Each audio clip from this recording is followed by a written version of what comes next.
August 12 ಬುಧವಾರ ಭೀಮನ ಅಮಾವಾಸ್ಯೆ ಇದೆ. ಈ ದಿನ ದೀಪಕ್ಕೆ ಈ ಒಂದು ವಸ್ತು ಹಾಕಿದರೆ ನಿಮ್ಮ ಕರ್ಮ ಫಲಗಳೆಲ್ಲ ಕಳೆದು ಶಿವ ಪಾರ್ವತಿಯರ ಕೃಪೆ ಜೊತೆ ಮಹಾಲಕ್ಷ್ಮಿ ಅನುಗ್ರಹದಿಂದ ಸಂಪಾದನೆ ದ್ವಿಗುಣವಾಗುತ್ತದೆ.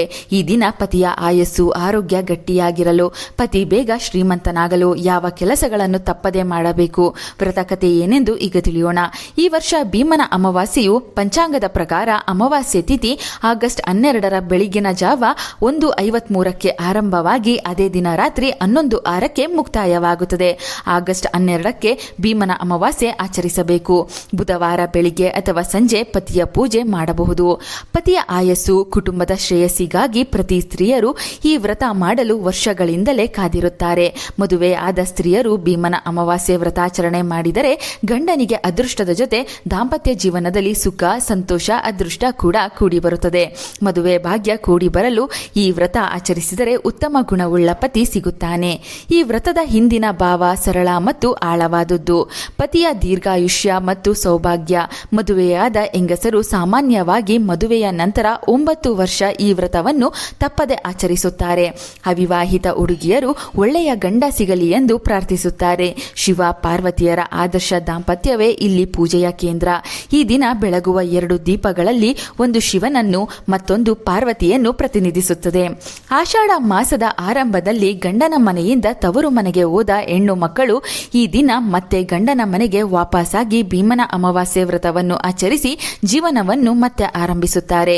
ಈ ದಿನ ಎಲ್ಲಾ ಕಷ್ಟಗಳಿಂದ ಮುಕ್ತರಾಗಲು, ಗೊತ್ತಿದ್ದು ಗೊತ್ತಿಲ್ಲದೆ ಮಾಡಿದ ಪಾಪಕರ್ಮಗಳ ಹೊರೆಯನ್ನು ಇಳಿಸಿಕೊಳ್ಳಲು, ಜನ್ಮ ಜನ್ಮಗಳ ಕರ್ಮ ಹಾಗೂ ದಾರಿದ್ರ್ಯ ದೂರವಾಗಲು ಪ್ರತಿಯೊಬ್ಬರು ಕಾಲಭೈರವೇಶ್ವರ ಸ್ವಾಮಿ ಅಥವಾ ಶಿವನ ಮುಂದೆ ದೀಪಕ್ಕೆ ಎಳ್ಳೆಣ್ಣೆಯನ್ನು ಹಾಕಿ ದೀಪಾರಾಧನೆ ಮಾಡಬೇಕು.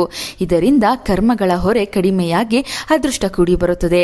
ಈ ದಿನ ನಿಮ್ಮ ಮನೆಯಲ್ಲಿ ಒಂದು ಮಣೆಯ ಮೇಲೆ ಅಕ್ಕಿ ಹಿಟ್ಟಿನಿಂದ ರಂಗೋಲಿ ಹಾಕಿ ಅದರ ಮೇಲೆ ಅರಿಶಿನ ಕುಂಕುಮದ ಬೊಟ್ಟನ್ನಿಟ್ಟು ಪುಷ್ಪಗಳಿಂದ ಅಲಂಕರಿಸಿ ಆ ರಂಗೋಲಿಗೆ ಪೂಜೆ ಮಾಡಿಕೊಳ್ಳಿ. ನಂತರ ಒಂದು ತಟ್ಟೆಯ ಮೇಲೆ ಅಕ್ಕಿ ಹಾಕಿ ಅರಿಶಿನದಿಂದ ಓಂ ಹಾಗೂ ಶ್ರೀಂ ಎಂಬ ಬೀಜಾಕ್ಷರಗಳನ್ನು ಬರೆಯಿರಿ. ಅದರ ಮೇಲೆ 2 ವೀಳೆದೆಲೆಯನ್ನು ಪಕ್ಕದಲ್ಲಿ ಇಟ್ಟು ಆ ಎಲೆಗಳ ಮೇಲೆ 2 ದೀಪಸ್ತಂಭಗಳನ್ನು ಇಡಬೇಕು. ಈ ದೀಪಗಳು ಶಿವ ಪಾರ್ವತಿಯರ ಸ್ವರೂಪ. ಈ ದೀಪಗಳಿಗೆ ಅರಿಶಿನದ ಕೊಂಬನ್ನು ಕಟ್ಟಿ ಶಿವ ಪಾರ್ವತಿಯರ ಫೋಟೋ ಕೂಡ ಇಟ್ಟು ವಿಶೇಷವಾಗಿ ಪೂಜೆ ಮಾಡಿ. ಗಣೇಶನ ಚಿಕ್ಕ ವಿಗ್ರಹ ಅಥವಾ ಫೋಟೋ ಕೂಡ ಪೂಜೆಯಲ್ಲಿಟ್ಟು ಮೊದಲು ಪ್ರಥಮ ಪೂಜಿತ ಗಣೇಶನಿಗೆ ಪೂಜೆ ಸಲ್ಲಿಸಿ. ಮದುವೆಯಾದ ಸ್ತ್ರೀಯರು 9 ಎಳೆಯ ದಾರದಿಂದ 12 ಗಂಟುಗಳಿರುವ ಗೌರಿ ದಾರವನ್ನು ತಯಾರು ಮಾಡಿಕೊಳ್ಳಿ. ಅವಿವಾಹಿತ ಹೆಣ್ಣು ಮಕ್ಕಳು 5 ಎಳೆಯ ದಾರದಿಂದ 5 ಗಂಟುಗಳನ್ನು ಮಾಡಿಕೊಂಡು ಸಂಕಲ್ಪ ಮಾಡಿಕೊಳ್ಳಿ. ಪೂಜೆ ಆದ ಮೇಲೆ ಗಂಡನ ಪಾದ ಪೂಜೆ ಮಾಡುವಾಗ ಗಂಡನಿಂದ ಗೌರಿ ದಾರವನ್ನು ಕೈಗೆ ಕಟ್ಟಿಸಿಕೊಳ್ಳಬೇಕು. ಅವಿವಾಹಿತರು ತಾಯಿಯಿಂದ ತಮ್ಮ ಕೈಗೆ ಗೌರಿ ದಾರವನ್ನು ಕಟ್ಟಿಸಿಕೊಂಡು ವ್ರತ ಆಚರಿಸಬೇಕು.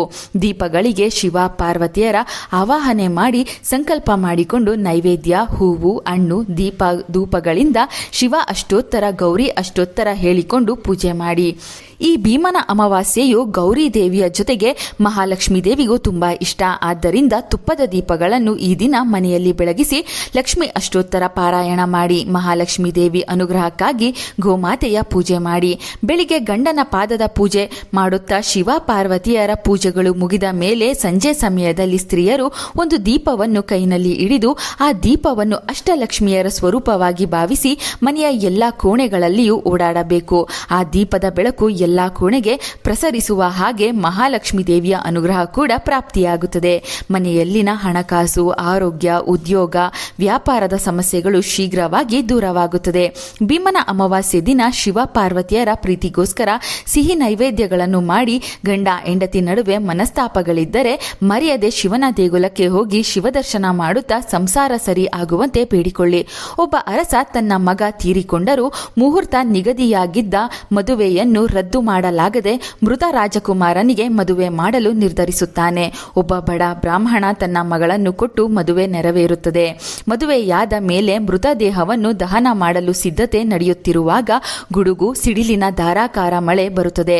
ಆ ದಿನ ಭೀಮನ ಅಮಾವಾಸ್ಯೆ ಎಂದು ನೆನಪಿಸಿಕೊಂಡ ಹೊಸ ವಧು ತನ್ನ ತಾಯಿ ಪ್ರತಿ ವರ್ಷ ಮಾಡಿಸುತ್ತಿದ್ದ ವ್ರತವನ್ನು ಮರೆಯದೆ ನದಿಯಲ್ಲಿ ಸ್ನಾನ ಮಾಡಿ ಬೇರೇನು ಸಿಗದ ಕಾರಣ ಮಣ್ಣಿನ ಹಣತೆಗಳನ್ನು, ಮಣ್ಣಿನ ಭಂಡಾರವನ್ನು ಮಾಡಿ ಭಕ್ತಿ ಭಕ್ತಿಯಿಂದ ಪೂಜೆ ಮುಗಿಸುತ್ತಾಳೆ. ಅವಳ ಶ್ರದ್ಧೆಗೆ ಮೆಚ್ಚಿ ಶಿವ ಪಾರ್ವತಿಯರು ಪ್ರತ್ಯಕ್ಷರಾಗಿ ಮಣ್ಣಿನ ಭಂಡಾರವನ್ನು ಒಡೆದು ವರ ಕೇಳಿಕೊ ಎನ್ನುತ್ತಾರೆ. ಆಕೆ ತನ್ನ ಪತಿ ಬದುಕಿ ಬರಲಿ ಎಂದು ಕೇಳಲು ರಾಜಕುಮಾರ ಮತ್ತೆ ಜೀವ ತಾಳುತ್ತಾನೆ. ಇದೇ ಕಾರಣಕ್ಕೆ ಇದನ್ನು ಪತಿ ಸಂಜೀವಿನಿ ವ್ರತ ಎಂದು ಕರೆಯುತ್ತಾರೆ. ಈ ದಿನ ಪತಿ ಹಾಗೂ ಮಕ್ಕಳಿಗೆ ನಿಮ್ಮ ಕೈನಿಂದ ದೃಷ್ಟಿ ತೆಗೆಯಿರಿ.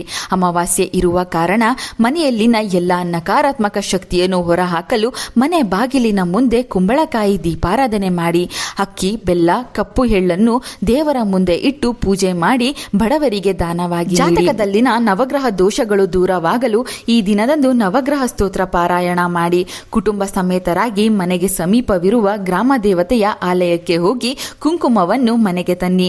ಗ್ರಾಮ ದೇವತೆಗೆ ಮೊಸರನ್ನು ನೀಡಿ ನಮಸ್ಕಾರ ಮಾಡಿಕೊಳ್ಳಿ. ಇದರಿಂದ ಶತ್ರು ಬಾಧೆ, ದೃಷ್ಟಿ ದೋಷಗಳೆಲ್ಲ ದೂರವಾಗಿ ಮಾನಸಿಕ ನೆಮ್ಮದಿ, ದೈವ ಬಲ ಪ್ರಾಪ್ತಿಯಾಗುತ್ತದೆ. ಸಾಕಷ್ಟು ಕಷ್ಟಗಳನ್ನು ನೋಡಿ ಜೀವನವೇ ಬೇಡ ಎನ್ನುವ ಹಂತಕ್ಕೆ ತಲುಪಿದ್ದರೆ ನಿಮ್ಮ ಆರ್ಥಿಕ ಸಮಸ್ಯೆಗಳು ದೂರವಾಗಲು ಓಂ ಋಣಮುಕ್ತೇಶ್ವರಾಯ ನಮಃ ಎಂದು ಮರೆಯದೆ 108 ಬಾರಿ ಹೇಳಿಕೊಳ್ಳಿ.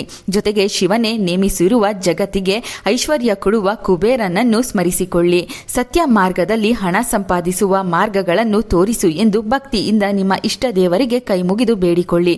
ಈ ಮಾಹಿತಿ ಇಷ್ಟವಾದರೆ ತಪ್ಪದೆ ಈ ವಿಡಿಯೋಗೆ ಒಂದು ಲೈಕ್ ಕೊಟ್ಟು ಶಿವ ಪಾರ್ವತಿಯರನ್ನು ಸ್ಮರಿಸಿಕೊಂಡು ಭೀಮನ ಅಮಾವಾಸ್ಯೆ ವ್ರತಾಚರಣೆ ಮಾಡಿ. ನಮ್ಮ ಚಂದನಾ ಲೋಕ ಯೂಟ್ಯೂಬ್ ಹಾಗೂ ಫೇಸ್ಬುಕ್ ಪೇಜನ್ನು ಫಾಲೋ ಮಾಡಿ. Thank you.